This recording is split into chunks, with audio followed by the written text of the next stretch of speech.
अस्सलाम वालेकुम। SMTV global के साथ मैं हूं आमना अनफाल। सबसे पहले न्यूज़ हेडलाइंस।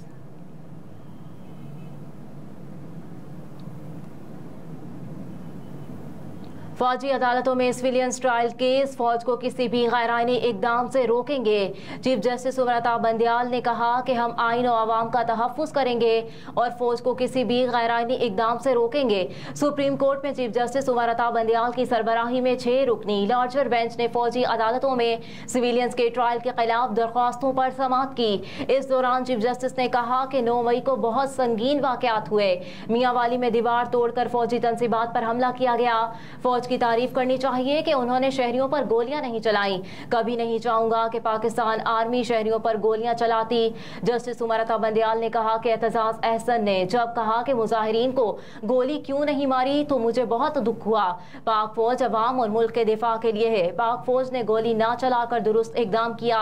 चीफ जस्टिस ने रिमार्क्स पर अटॉर्नी जनरल ने मौक़िफ़ अपनाया कि अदालत को ट्रायल से मुतालिक यकीन दहानियां फौज की आला क़यादत की जानिब से कराई गई हैं। अदालत को जो यकीन दहानी कराई है पूरी की जाएगी। आइन और कानून को पसे पुश्त डालने की कोई कोशिश नहीं हो रही। एतजाज अहसन ने चीफ जस्टिस से ऑफिशियल सीक्रेट एक्ट में तरमीम पर असखुद नोटिस की इस्तदा कर दी। सुप्रीम कोर्ट में एतजाज अहसन की इस्तदा पर चीफ जस्टिस पाकिस्तान ने कहा कि अभी अखबार में ही इस कानून के बारे में पढ़ा, देखते हैं पार्लियामेंट के बाकी दोनों धड़े इस बिल पर कैसा रद्द अमल देते हैं। जस्टिस सुब्रता बंदयाल ने कहा कि चीफ जस्टिस अपनी सवाबदीद पर असखुद नोटिस नहीं ले सकता। इस पर एतजाज अहसन ने तजवीज़ दी कि आप अपने बाकी जजेस से मुशावरत कर लें, जिस पर चीफ जस्टिस ने जवाब दिया, आपका बहुत शुक्रिया। इस दौरान अटॉर्नी जनरल ने अदालत से कहा कि वो मुतवाज़ी अदालती निज़ाम के मुद्दे पर दलाइल देंगे। उन अफराद को ऑफिशियल सीक्रेट एक्ट के सेक्शन 2D1 के तहत चार्ज किया गया है। जस्टिस मुनीब अख्तर ने कहा कि अदालती नज़ायर को देखा जाए तो ऑफिशियल सीक्रेट एक्ट की दिफात गिरफ्तार अफराद पर नहीं लगती। बुनियादी इंसानी हुकूक को रियासत चाहे भी तो नजरअंदाज नहीं कर सकती। आईनी बुनियादी हुकूक की फराहमी को कानून साजों के रहमो करम पर नहीं छोड़ा जा सकता। ये नहीं हो सकता कि एक असम्बली आकर बुनियादी हुकूक से मनाफी कवानीन बनाए, अगली आकर उसे बदल दे।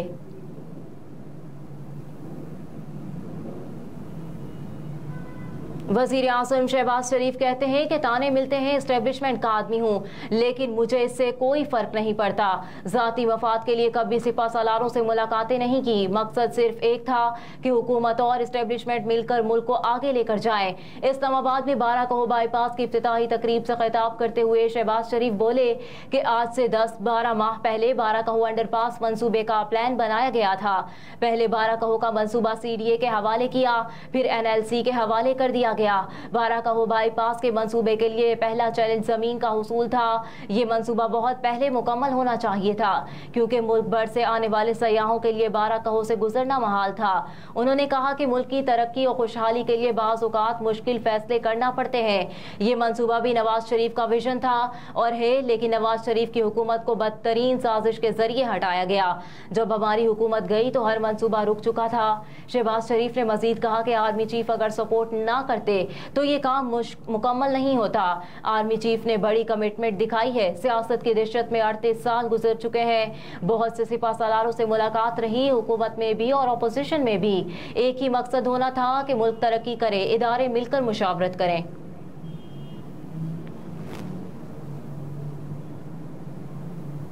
सदर पाकिस्तान डॉक्टर आरिफ अलवी ने 3 बिलों की मंजूरी दे दी। सदर मुमलिकत की जानिब से डिफेंस हाउसिंग अथॉरिटी इस्लामाबाद तरमीमी बिल 2023 की मंजूरी दी गई। बिल का मकसद डिफेंस हाउसिंग अथॉरिटी इस्लामाबाद 2013 में तरमीम करना है। सदर मुमलिकत ने पेट्रोलियम तरमीमी बिल 2023 की भी मंजूरी दे दी, जिसका मकसद पेट्रोलियम एक्ट 1934 में तरमीम करना है। सदर आरिफ अलवी ने पाकिस्तान नर्सिंग कौंसिल तरमीमी बिल 2023 की भी मंजूरी दे दी। बिल का मकसद पाकिस्तान नर्सिंग कौंसिल एक्ट 1973 में तरमीम करना है। सदर मुमलिकत ने बिलों की मंजूरी आइन के आर्टिकल 75 के तहत दी।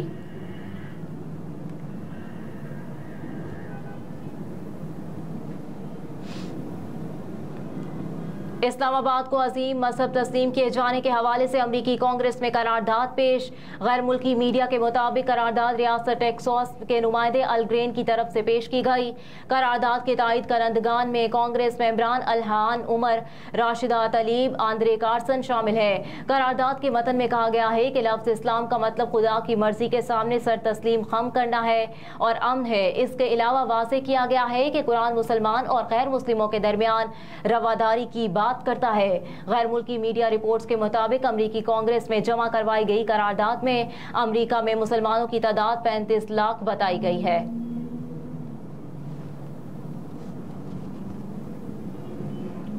टेस्ट रैंकिंग बाबर आजम और शाहीन शाह आफरीदी की तरक्की। कप्तान Babar Azam international cricket council की नई टेस्ट रैंकिंग में 2 दर्जा बेहतरी के बाद चौथी पोजीशन पर आ गए। इंटरनेशनल क्रिकेट काउंसिल की जानिब से नई टेस्ट रैंकिंग जारी कर दी गई है, जिसके मुताबिक बैटर्स की रैंकिंग में न्यूजीलैंड के कप्तान केन विलियमसन और बाउलर्स रैंकिंग में भारतीय टीम के खिलाड़ी रविचंद्रन अश्विन की पहली पोजीशन बरकरार है।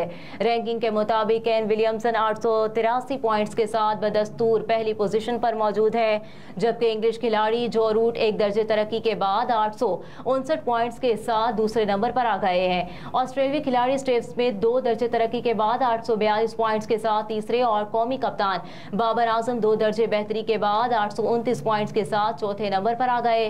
रैंकिंग में ऑस्ट्रेलियाई खिलाड़ी मार्नस लब्यूशन 3 दर्जे तनाज़ुली के बाद 5वें और ट्रियोस बेड 2 दर्जे तनाज़ुली के बाद 6ठे नंबर पर चले गए।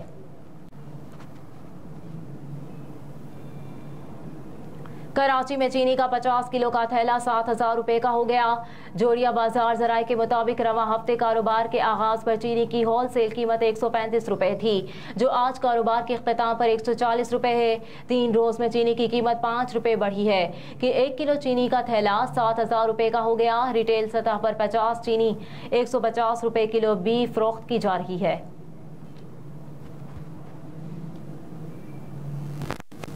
पाकिस्तान और भारत के मसाइल का हल मुज़ाकरात है। वज़ीर आज़म शहबाज शरीफ की भारत को मुज़ाकरात की दावत देने पर तर्जुमान अमरीकी महकमा ख़ारजा मैथ्यू मिलर ने रद्द अमल देते हुए कहा कि पाकिस्तान और भारत को बराह रास्त बातचीत के जरिए मसाइल हल करने चाहिए। मजीद कहा कि पाकिस्तान और भारत के मसाइल का हल मुज़ाकरात हैं। भारतीयों से पुरअमन रहने और फसादात से दूर रहने की दरख्वास्त करते हैं। तर्जुमान अमरीकी महकमा ख़ारजा ने कहा कि पाकिस्तान समेत किसी मुल्क के सियासी रहनुमा या जमात की तरफदारी नहीं करते। हम आज़ाद, साफ और शफाफ इंतखाबात की हिमायत करते हैं।